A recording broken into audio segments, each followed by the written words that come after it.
آپ لوگوں نے سپریم کورٹ پر حملہ کیا، بھائی 2-4 شیشے ٹوٹنے کو آپ حملہ کہتے ہیں تو پھر مقدمہ بھی درج ہوا، پھر آپ دیکھیں ہمارے لوگوں کو سزائیں بھی ہوئی۔ اگر اس کو میں حملہ مان لوں تو پھر مجھے کوئی یہ بتا دے کہ سپریم کورٹ کی رات کو دیواریں پھلانگ کے اس کی چھت پہ مسلح لوگوں نے قبضہ کر لیا کیا، اور پھر رات کو 12 بجے کورٹ بھی کھل جائے، کیا کسی نے عمران خان پر توہین عدالت کا یا عدالت پہ حملہ کرنے کیا مقدمہ درج کیا؟ کسی نے بات تک نہ کی۔ پھر سہولت کاری کس کو میں کہوں؟ پھر آپ مجھے یہ بتائیں کہ آج تک وہ شخص جوڈیشل کمپلیکس پہ قبضہ کرنے والا، وہ شخص اداروں میں بیٹھے لوگوں کو دھمکانے والا، آج تک اس حوالے سے کسی نے بات کی؟ رات کچھ اینکر صاحبان یہ کہہ رہے ہیں کہ ذوالفقار علی بھٹو کے ساتھ کیا ہوا سلوک، نواز شریف کے ساتھ کیا سلوک ہوا، اور آج اس کے ساتھ کیا سلوک ہو رہا ہے۔ بات سیدھی ہے کہ اگر تو، اور یہ کہتے ہیں کہ عالمی قوتوں نے ایک ایجنڈے کے تحت ان لوگوں کو نکالا اور آج اس کو نکالا اور کوئی استعمال ہوا۔ مجھے صرف کوئی میرے سوال کا جواب یہ دے دے کہ ذوالفقار علی بھٹو نے تو پاکستان کے لیے سرو کیا، اس کا ایک بڑا کارنامہ اس نے اسلامی بلاک بنایا، اس کا بڑا کارنامہ اس نے پاکستان کے دفاع کو ناقابل تسخیر بنانے کی بنیاد رکھی۔ نواز شریف کا بڑے کارنامے بہت سے، ان میں سے چلیں میں ایک دو کہہ دیتا ہوں۔ پاکستان کے دفاع کو ناقابل تسخیر نواز شریف نے بنا کے دکھایا۔ نواز شریف نے پاکستان سے دہشت گردی کا خاتمہ کیا، نواز شریف نے پاکستان کو سی پیک دیا۔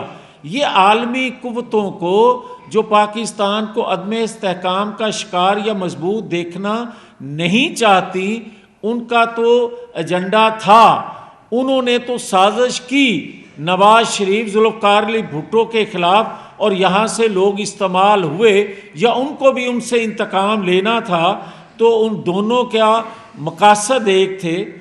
مگر مجھے کوئی یہ تو سمجھا دے، عمران خان نے اپنے 4 سالوں میں کون سا ایسا کارنامہ سر انجام دیا جس کی وجہ سے ان قوتوں کو جو پاکستان میں عدم استحکام چاہتی ہیں، جو پاکستان کو ترقی میں جاتا نہیں دیکھ سکتی، ان کو کیا تکلیف پہنچی کہ عمران خان کے اس فعل سے، اس کام سے پاکستان کے اندر معاشی استحکام آ جائے گا، پاکستان کے اندر سیاسی استحکام آ جائے گا، پاکستان کے اندر داخلی خارجی استحکام کی اس کی پالیسیاں سبب بنے گی اور ہماری مداخلت کم ہو جائے گی۔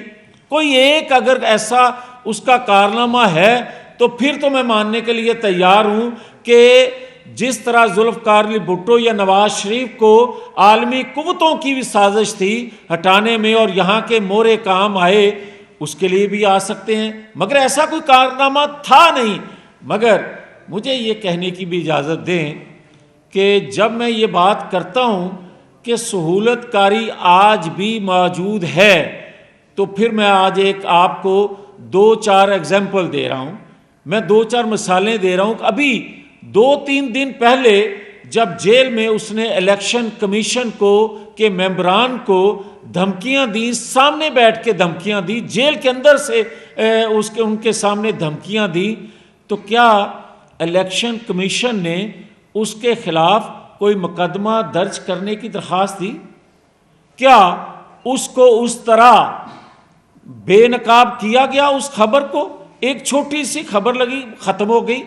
بھائی جو بندہ 2011 سے اداروں میں بیٹھے لوگوں کو دھمکاتا آ رہا ہے، اس پر کوئی مقدمہ بھی درج نہیں ہوتا، اس کا حوصلہ بڑھایا جا رہا ہے، تو پھر مجھے یہ بتائیں کہ اس چیز کو مقبولیت کہیں، اور پھر مجھے یہ بتائیں کہ مجھے یہ کہا جاتا ہے کہ آپ لوگوں نے سپریم کورٹ پر حملہ کیا۔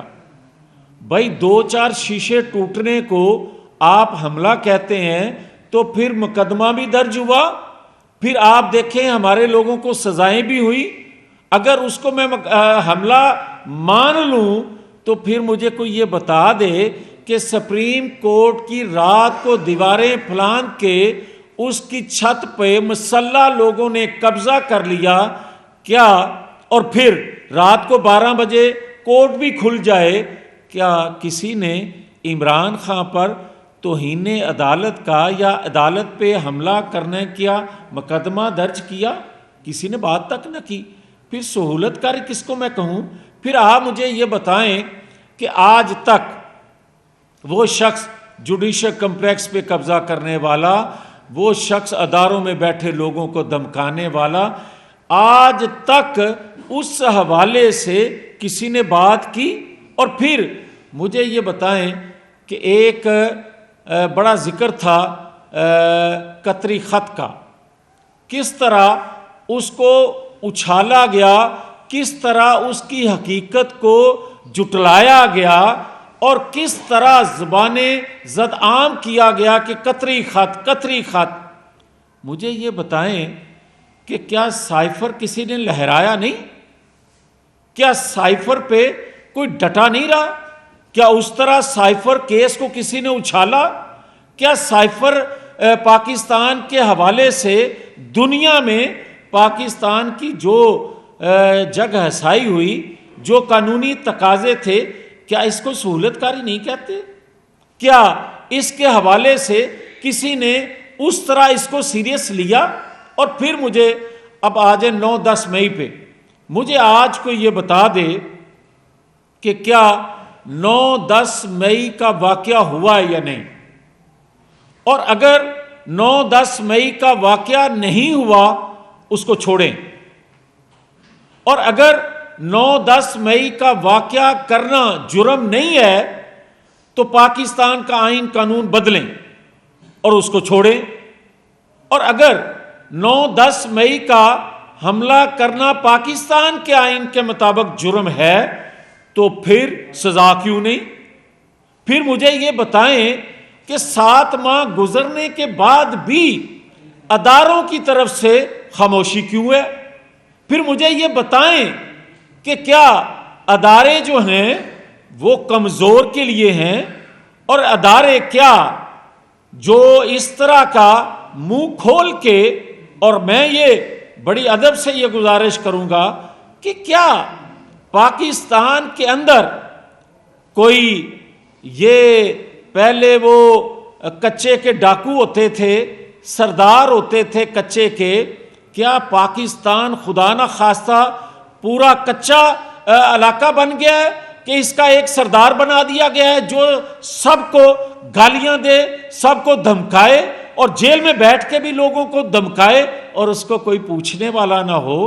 پھر مجھے یہ بتائیں کہ کچے کے ڈاکو تو چھوٹے ڈاکو ہیں، یہ تو پورے پاکستان کا ڈاکو بن گیا، اور جیل میں بیٹھ کے بھی اپنی ہدایت اور اپنی خواہش کے مطابق فیصلہ لینے کی دینے کی دھمکیاں دیتا ہے، اور کوئی اس کو پوچھتا نہیں ہے۔ پھر مجھے یہ بتائیں یہ کیسا لیول پلینگ فیلڈ ہے؟ میں تو یہ کہتا ہوں کل کا فیصلہ ایک لیول پلینگ فیلڈ ہمارے لیے ایک پہلا قدم ہے۔